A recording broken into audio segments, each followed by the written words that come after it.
করতে হবে বাস্তবায়ন করার জন্য। ঘোষণাপত্র হলো প্রেক্ষাপট।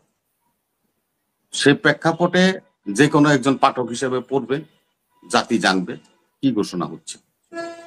এখানে কেউ উপস্থিত থাকলো কে থাকলো না সেটাও মধ্যে ও থাকছে, হেনতেও বলাইছে, ও বুঝে নাই দেখে থাকছে, তা আমরা বুঝছে হেনে থাকবো কি লেখা। ও হুজুর গরু মসজিদে ঢুকছে, ও তো গরু বুঝে না। আমি কি মসজিদে আই কোনোদিন? আমরা দেখছেন মসজিদে আইতে? তা আমরা তো সেই অবস্থায় পড়ি। এরকম অসংখ্য দৃশ্য আছে যেগুলি আমাদের ইতিহাসে লিপিবদ্ধ হওয়া উচিত।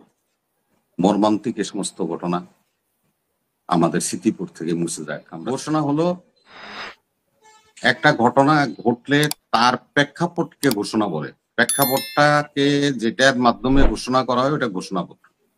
আর সনদ হলো এই যে আমরা সংলাপ করলাম, আমরা কি পেলাম ধারাবাহিকভাবে এই সমস্ত যেগুলি আমরা ঐক্যমতে এসেছি, এই সমস্ত গুলিকে সন্নিবেশিত করে সকল পক্ষ স্বাক্ষর করবে যে আমরা এটা বাস্তবায়ন করবো। এটা হলো সনদ।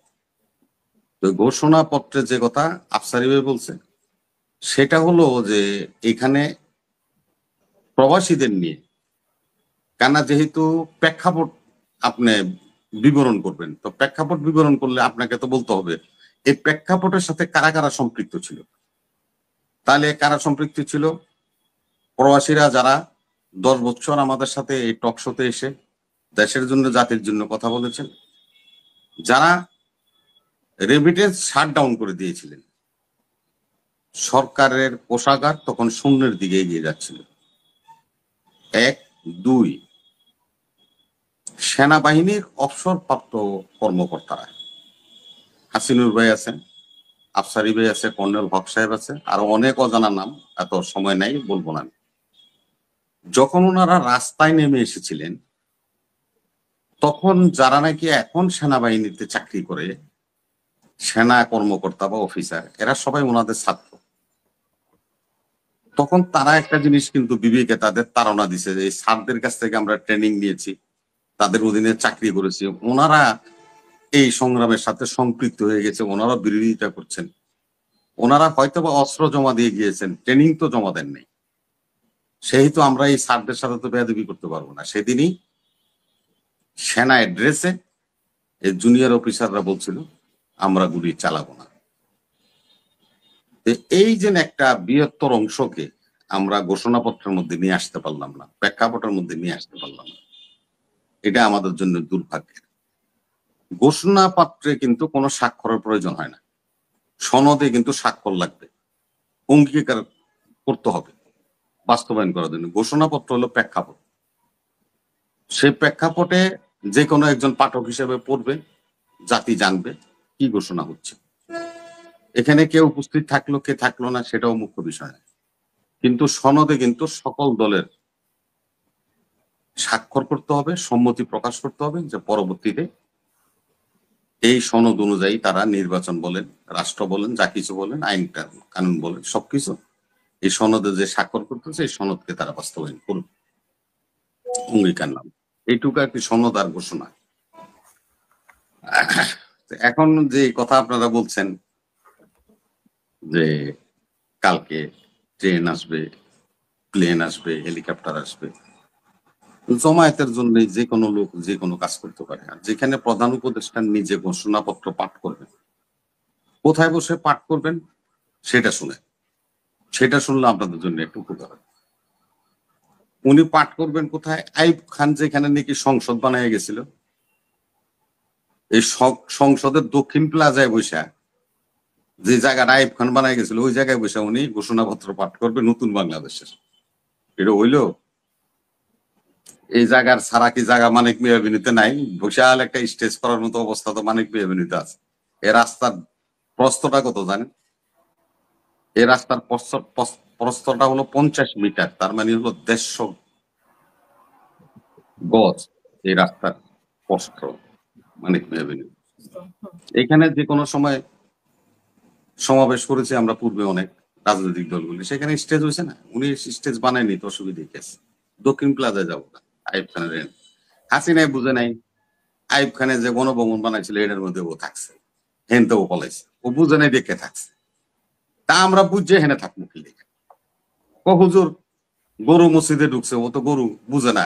আমি কি মসজিদে আই কোনোদিন? আমরা দেখছেন মসজিদে আইতে? তা আমরা তো সেই অবস্থায় পড়ে গেলাম। জাতি সে কোথায় যাবে, কোথায় কার জন্য আল্লাহ কি রাখছেন আল্লাহই ভালো জানে।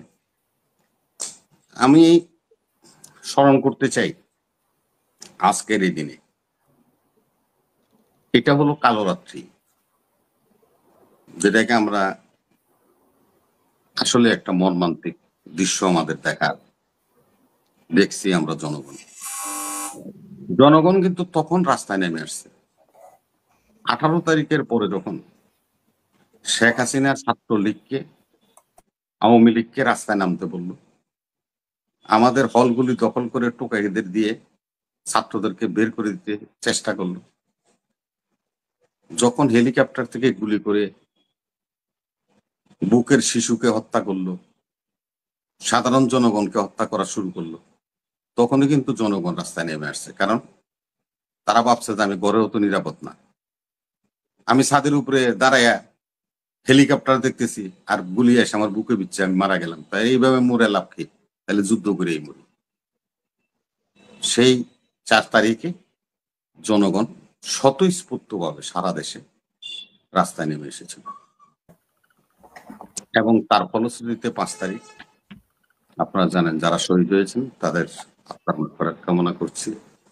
যারা পঙ্গুত্ব বরণ করেছেন, হাত হারিয়েছেন, পাও হারিয়েছেন, চোখ হারিয়েছেন, অত্যন্ত মানবতার কষ্ট স্বীকার করে চিকিৎসাধীন আছেন, আপনাদের আরোগ্য কামনা করছি।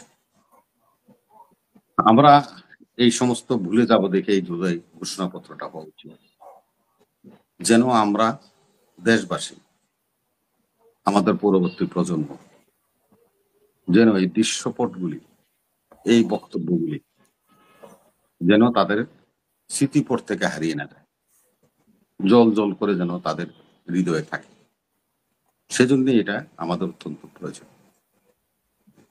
ওই এপিসির কারের উপর থেকে দেখছেন আমার এক ছাত্র ভাইকে ফেলে দেওয়া হয়েছে, হত্যা করা হয়েছে।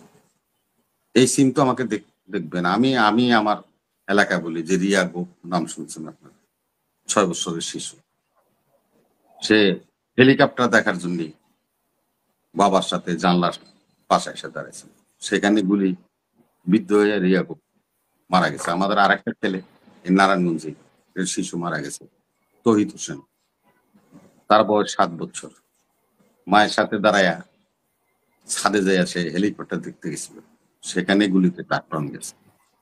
এরকম অসংখ্য দৃশ্য আছে যেগুলি আমাদের ইতিহাসে লিপিবদ্ধ হওয়া উচিত।